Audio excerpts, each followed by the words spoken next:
Саламатсыз ба, жедел жәрдем тыңдап тұр. Саламатсыздар ма, шұғыл жете аласыздар ма? Мекен жайыңыз? Жастар саябағы. Себебі не мазалайды? Жасөспірім ес-түссіз жатыр.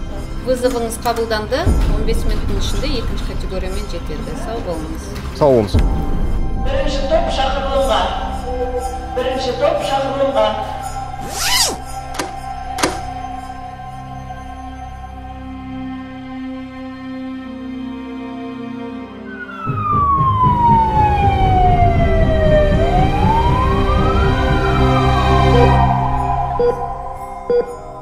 Таңғы сағат 8:30-да жұмыс барысына келеміз осылай. Жұмыс осылай басталады бізде. Жедел жәрдем болғандықтан біз жедел көмек көрсетеміз. Бір тәулікте орта есеппен алғанда 20 шақыртуға барамыз. Бізде түскі ас, демалу уақыты деген болмайды. Бірінші санаттағы шақыртуға барған себептен бізде тек қана ауыр вызовтар болады, шақыртулар. Яғни ол 10 МК, ДТП, көптеген инфаркт, яғни инфаркттар болады, сондай вызовтарға барамыз. Көбінесе қан қысымы жоғарылаған шақырту түсті. Сол себепті қазір шұғыл түрде шығып кеттік.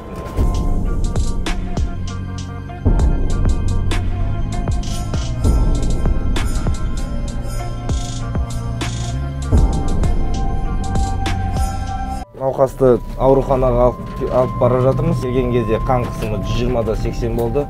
Оның алдында өз өлшеген кезде 140/90 болған бұл кісінің қан қысымы. Одан кейін бұл кісіде оның алдында МРТ түскен, басына байланысты басын КТ-ға түсірген. Сол себепті бұл кісінің сосудтары, ми қан айналым бұзылыстары болған себептен қазіргі таңда құсу, бас айналу, сол жақ басын үйуі болып жатыр. Сол себепті бұл кісінің қазір ауруханаға апара жатыр.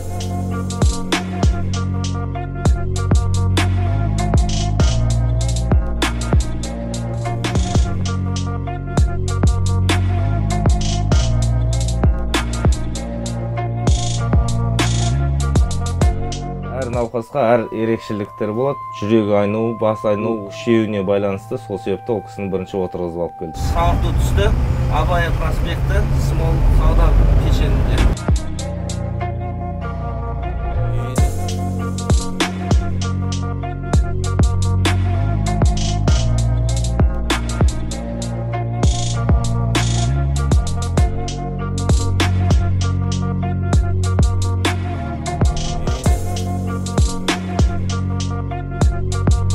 Бір жыл болды осы салада жұмыс істеп жүргеніне. Ол ауруханаға жатқызғаннан кейін де енді дәрігер болғаннан кейін өзінің ішінде ойлап жүресің.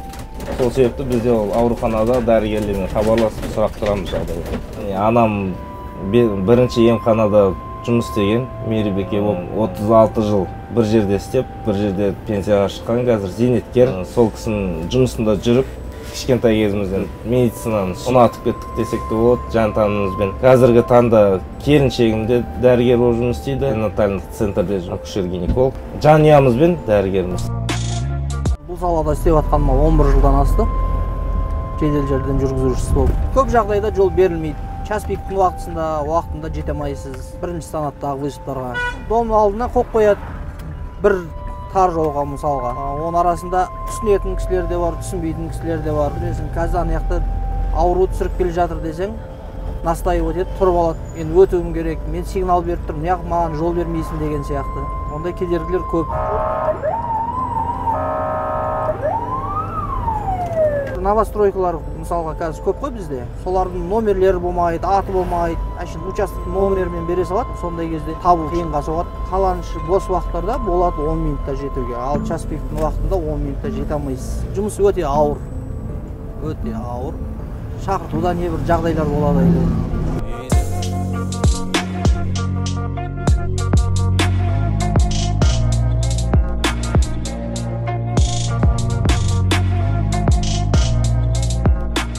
Әр жақта вызов болады бізде. Далада да шақырады, көріп жатсыздар.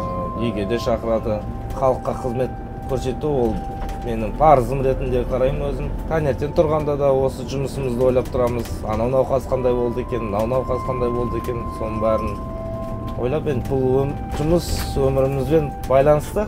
Өзім өкінбеймін дәрігер болғаныма. Қыз ойлады жылтырақты алтын деп, Қалағаны тек аппақ көйлек, я аппақ көлік, я Қыз ойлады бәрі оңай болады деп, көзбен атам тек деді, я бәрін әкең саған асықпа деді. Неге ойларың жырақта үйде, неге ойларың жырақта үйде,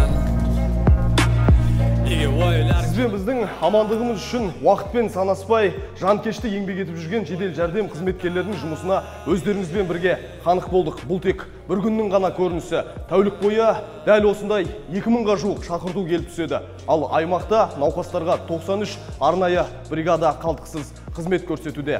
Аман болыңыздар, ауырмаңыздар.